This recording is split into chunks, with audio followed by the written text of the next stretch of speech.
when you go to a hospital, you expect to heal. That's not always the case.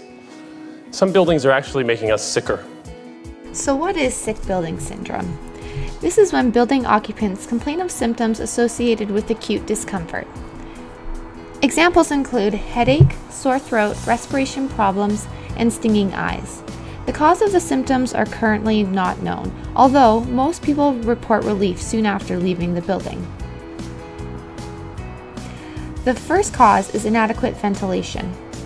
This is when reduced outdoor air ventilation rates were found to be inadequate to maintain the health and comfort of building occupants. Heating, ventilating, and air conditioning systems do not effectively distribute air to people in the building. Second, chemical contaminants. These can be found indoors, and they come from the outdoors as well.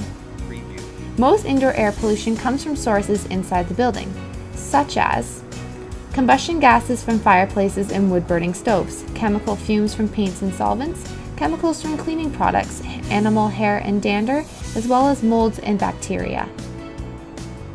The outdoor air that enters a building can be a source of indoor air pollution, such as fumes from your car that can enter in through your garage if not properly ventilated. 3.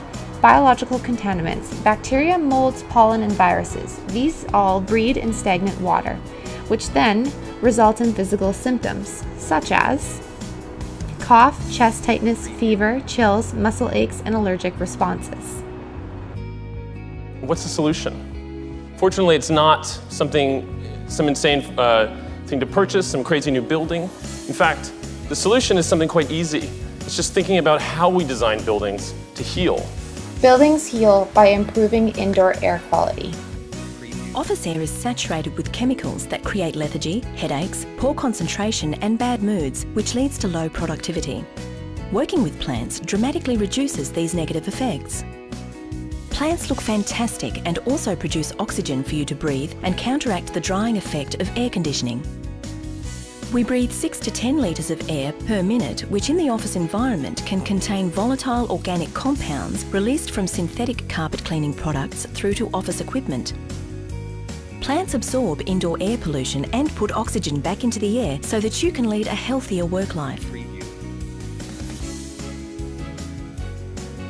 One of the ways that we can heal the buildings is using the natural light. Imagine your classroom. Since there is a window, you kind of feel awake, you feel more energetic. But it was just closed walls and there was just artificial light. You won't feel that comfortable. You kind of feel more sleepy. So it's important. The natural light kind of helps you to improve your feeling and also improve the interior space. Interior colors affect the way we feel in a space. Studies show that colors can affect your mood, feelings, and emotions. Did you know that certain colors have been linked to increased metabolism, increased blood pressure, and eye strain? Colors create, enhance, change, reveal, and establish the mood of the building. The color you choose is really about what you want the room to feel like. Red is an aggressive color. It is quite different from pink, which tends to reduce aggressive behavior. Dark blue creates a feeling of sadness, whereas light blue tends to evoke a calm feeling. Red is used to energize the body and the mind. It increases circulation, raises blood pressure, and the speed of respiration. It also stimulates appetite and conversation. Yellow makes many people feel cheerful, happy, and energetic, while blue relaxes, soothes, and calms, and improves our ability to focus and be productive. Green is considered to be the most restful color.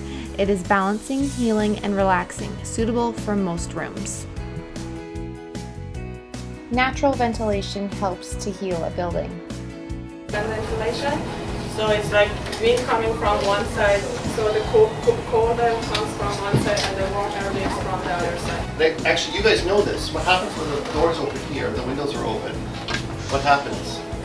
Jiro? More cold pushes through the window. Goes around. Conventional ventilation systems cool the indoor space by blowing cold air into the room. This mixes with the existing stale air and is recirculated around the space, resulting in a polluted air quality at breathing level. A better, greener option is to instead use natural ventilation to cool the space.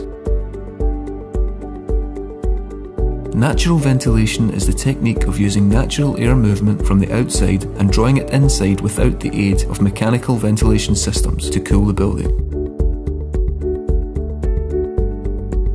In this cross-ventilation example, the negative pressure difference caused by the predominant wind direction airflow sucks the warm, stale air out of the high-level opening, aided by the air buoyancy effect resulting from the upwards rising radiant heat in the space. The circulation or flow of air comes through openings such as doors, windows or grills on opposite sides of the room, leaving the space with cool, fresh, natural outdoor air and creating a healthy environment for its residents, while at the same time reducing the building's carbon footprint. Living walls. One little plant can give us food and oxygen to breathe. But when they get together, something incredible happens. Living green walls, also known as vertical gardens, are a collection of plants that harness the power of nature, producing remarkable benefits. Improved air quality. The high density of plants in living green walls means that the natural benefits are dramatically increased. The walls absorb and clean pollutants through the plant's leaves and roots, actively improving the quality of the air. Our green friends take in carbon dioxide and give out oxygen, making the air more breathable, which will make you feel more awake and alert. Also, they actively attract dust, reducing particulate levels by up to 20%. Less airborne particles means less risk of respiratory irritations. Design. They increase general well-being. It's nice to be around nature. Studies have in fact shown that plants reduce stress and improve general well-being. This leads to increased concentration, higher productivity, and even lower blood pressure. Green roofs. Green roofs, which cover rooftop spaces in layers of grasses, shrubs, flowers, and other forms of flora, are the best. For starters, they insulate the building, kind of like a hat, reducing the amount of energy that's needed to heat or cool the building, which in turn lowers the entire building's energy consumption. Green roofs also can retain rainwater, which reduces runoff, which is especially nasty in cities. Think about all that car gunk down on the streets. You don't want all that oily, runny, dirty, sandy, nasty, salty stuff to get into your drinking water. They also increase green space, which is super hard to come by in urban spaces. Not to mention they're absolutely beautiful and attract all sorts of wildlife. And there's the added bonus of plants loving to chomp on that CO2 and reduce air pollution. Green roof. And finally, what if the buildings that were making us sicker were actually designed to make us better? This is the future of architecture. It's happening now, it's happening in Rwanda, it's happening elsewhere. And this is the kind of buildings that can make us heal. Thanks very much for your time.